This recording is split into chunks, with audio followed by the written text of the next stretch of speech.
Teachings of Presidents of the Church, Brigham Young. Chapter 16, Building Zion. President Brigham Young's whole soul was dedicated to establishing Zion. He oversaw the gathering of nearly 100,000 Latter-day Saints to the valleys of the Rocky Mountains and colonized some 400 cities and towns. He built temples and tabernacles, organized stakes and wards throughout the western United States, and sent missionaries to nearly every corner of the earth. No one understood better the sacrifice and effort required, but as he said, "We're not going to wait for angels. We are going to build Zion ourselves." Discourses of Brigham Young, page 443. Teachings of Brigham Young. Zion is the pure in heart. Let me say a few words with regard to Zion. We profess to be Zion. If we are the pure in heart, we are so, for Zion is the pure in heart. Discourses of Brigham Young, page 118. Doctrine and Covenants, section 97, verse 21. Where is Zion? Where the organization of the Church of God is, and may it dwell spiritually in every heart, and may we so live as to enjoy the spirit of Zion always. Discourses of Brigham Young, page 118. This is the gospel. This is the plan of salvation. This is the kingdom of God. This is the Zion that has been spoken and written of by all the prophets since the world began. This is the work of Zion which the Lord has promised to bring forth. Discourses of Brigham Young, page 118. Zion will extend eventually all over this earth. There will be no nook or corner upon the earth but what will be in Zion. It will all be Zion. Discourses of Brigham Young, page 120. Our purpose in life should be to sanctify ourselves and build the Zion of our God.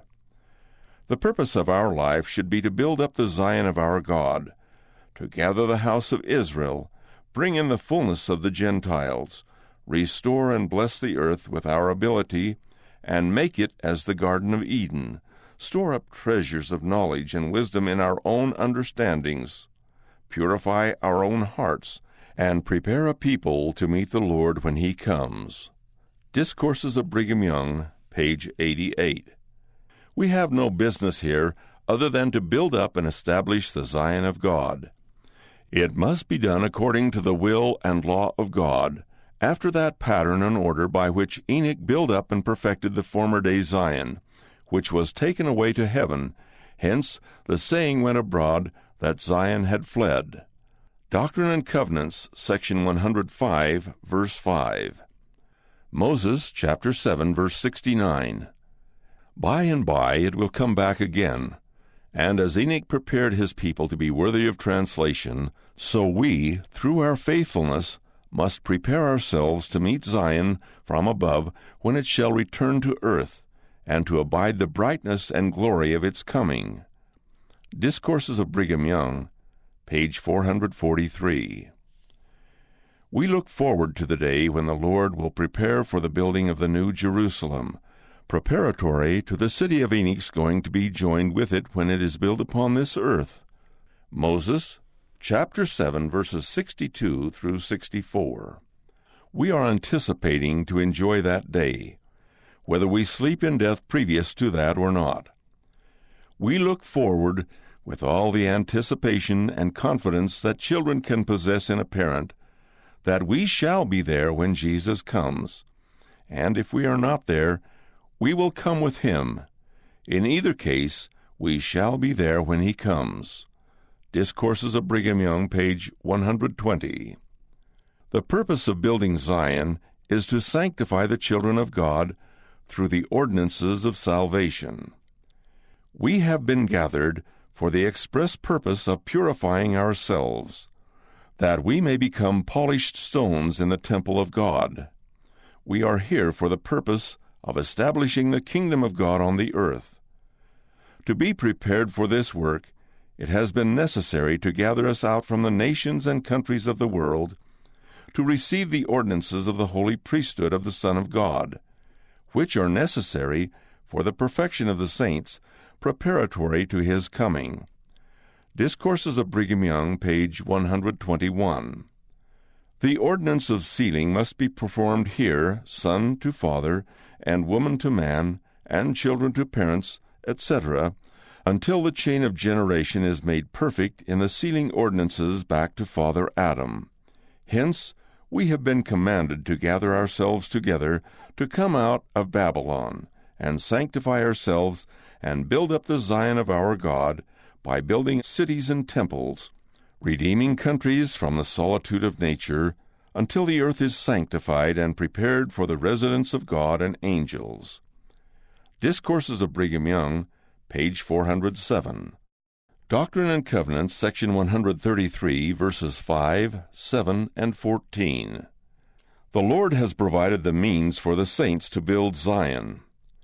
Do we realize that if we enjoy a Zion in time or in eternity, we must make it for ourselves? That all who have a Zion in the eternities of the gods, organized, framed, consolidated, and perfected it themselves, and consequently are entitled to enjoy it? Discourses of Brigham Young, page 118. When we conclude to make a Zion, we will make it, and this work commences in the heart of each person.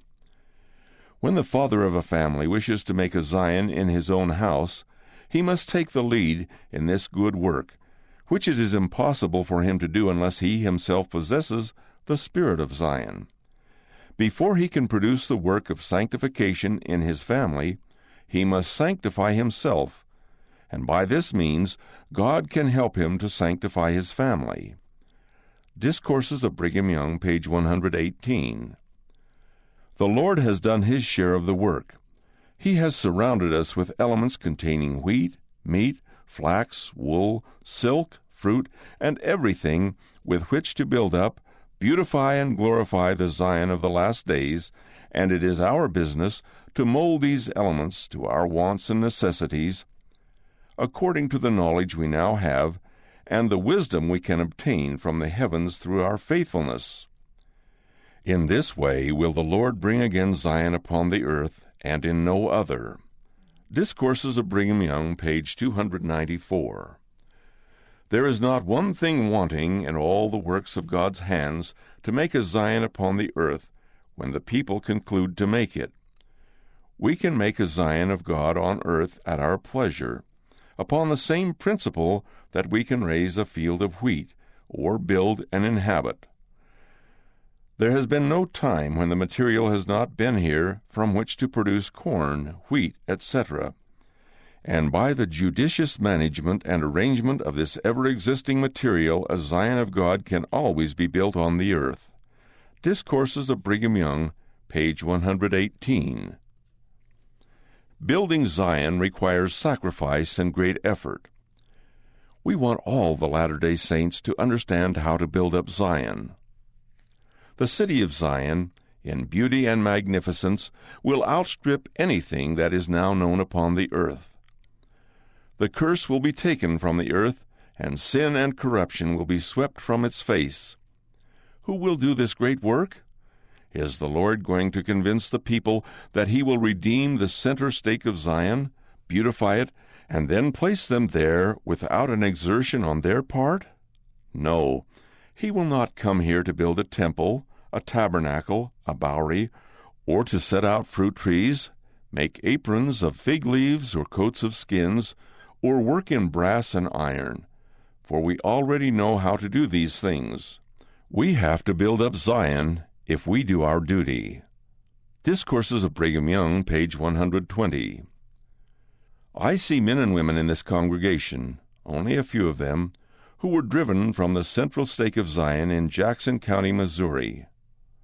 Doctrine and Covenants, section 57, verses 2 and 3. Ask them if they had any sorrow or trouble. Then let them look at the beautiful land that the Lord would have given them if all had been faithful in keeping his commandments, and had walked before him as they should, and then ask them with regard to the blessings they would have received. If they tell you the sentiments of their minds, They will tell you that the yoke of Jesus would have been easy and his burden would have been light, and that it would have been a delightful task to have walked in obedience to his commandments, and to have been of one heart and one mind. But through the selfishness of some, which is idolatry, through their covetousness, which is the same, and the lustful desire of their minds, they were cast out and driven from their homes. Discourses of Brigham Young, pages 113 and 114. Let us train our minds until we delight in that which is good, lovely, and holy, seeking continually after that intelligence which will enable us effectually to build up Zion, which consists in building houses, tabernacles, temples, streets, and every convenience and necessity to embellish and beautify, seeking to do the will of the Lord all the days of our lives, improving our minds in all scientific and mechanical knowledge, seeking diligently to understand the great design and plan of all created things, that we may know what to do with our lives and how to improve upon the facilities placed within our reach. Discourses of Brigham Young, page 247. We have come here to build up Zion. How shall we do it? We have got to be united in our efforts. We should go to work with a united faith like the heart of one man, and whatever we do should be performed in the name of the Lord, and we will then be blessed and prospered in all we do. We have a work on hand whose magnitude can hardly be told. Discourses of Brigham Young, page 284. Many Latter-day Saints think, when they have obeyed the gospel, made a sacrifice in forsaking their homes, perhaps their parents, husbands, wives, children, farms, native lands, or other things held dear, that the work is done. But it is only just commenced. The work of purifying ourselves and preparing to build up the Zion of God has only just begun with us when we have got as far as that. Discourses of Brigham Young, page 444. Everything connected with building up Zion requires actual, severe labor. It is nonsense to talk about building up any kingdom except by labor. It requires the labor of every part of our organization, whether it be mental, physical, or spiritual, and that is the only way to build up the kingdom of God. Discourses of Brigham Young, page 291.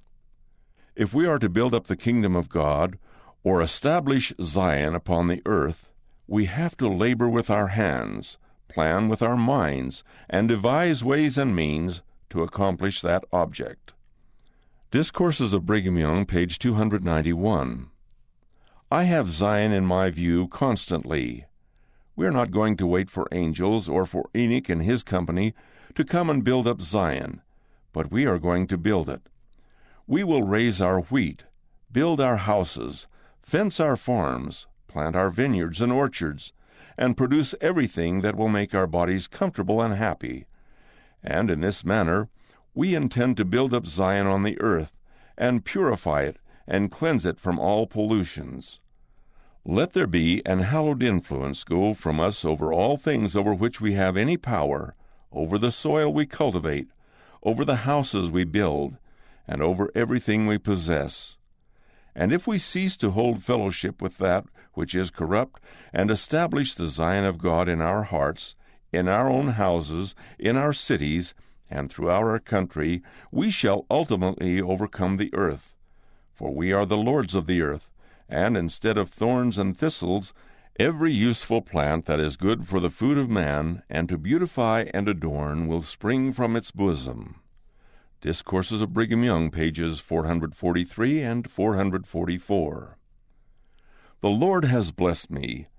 He has always blessed me from the time I commenced to build up Zion.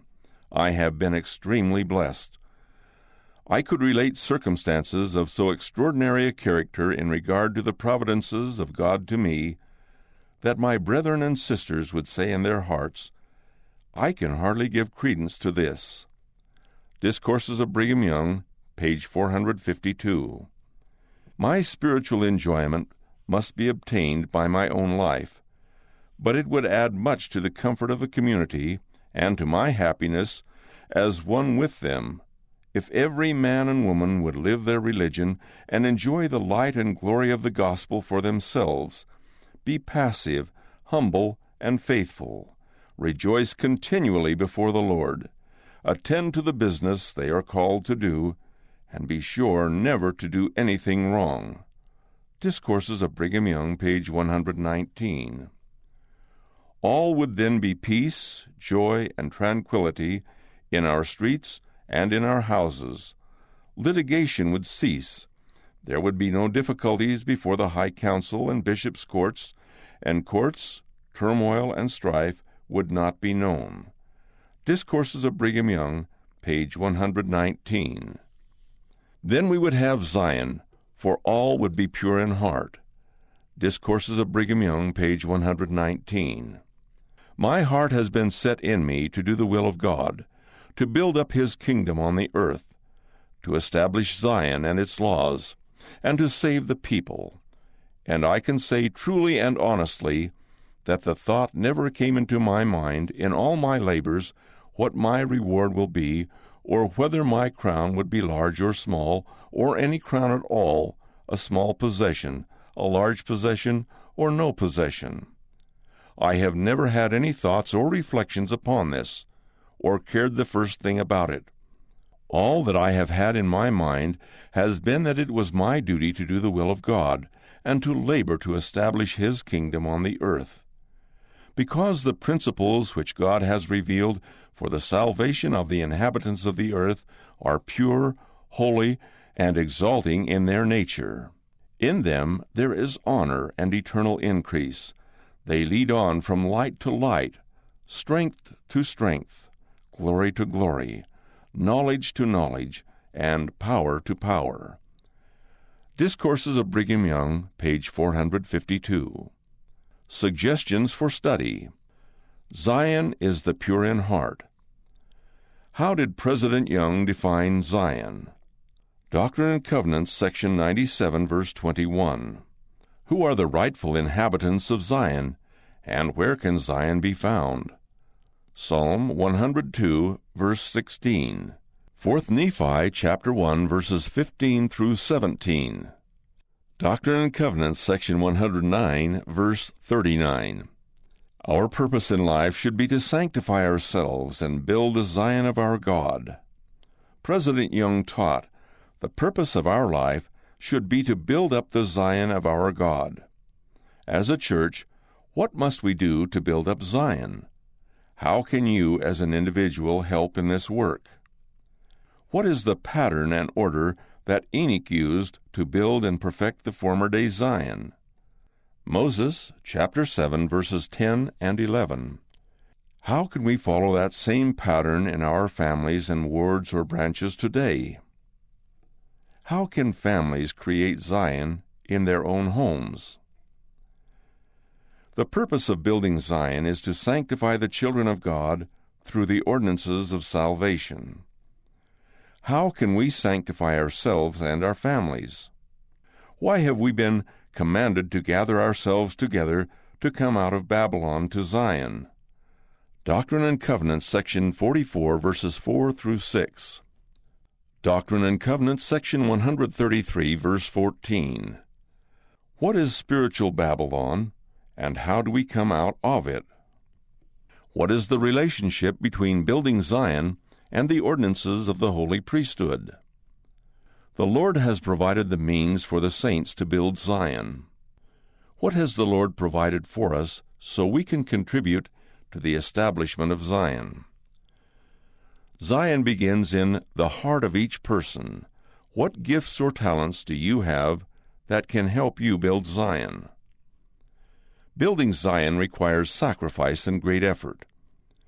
In the early days of the church, the location of the center stake of Zion was revealed. Doctrine and Covenants, section 57, verses 2 and 3. According to President Young, what prevented the saints from entering into their inheritance and establishing Zion at that time? How will the Lord bring about the establishment of Zion? Doctrine and Covenants, section 105, verses 5 and 6. Why is it important that we train our minds as we strive to build Zion? President Young taught that to build Zion, we must be united in our efforts. How can we achieve this unity in our families, quorums, and wards or branches? Why does the Lord require actual severe labor from us in establishing Zion? President Young stated, "The Lord has blessed me from the time I commenced to build up Zion. I have been extremely blessed." What blessings are in store for those who keep their covenant to establish Zion? Isaiah chapter 51, verse 11. End of chapter 16.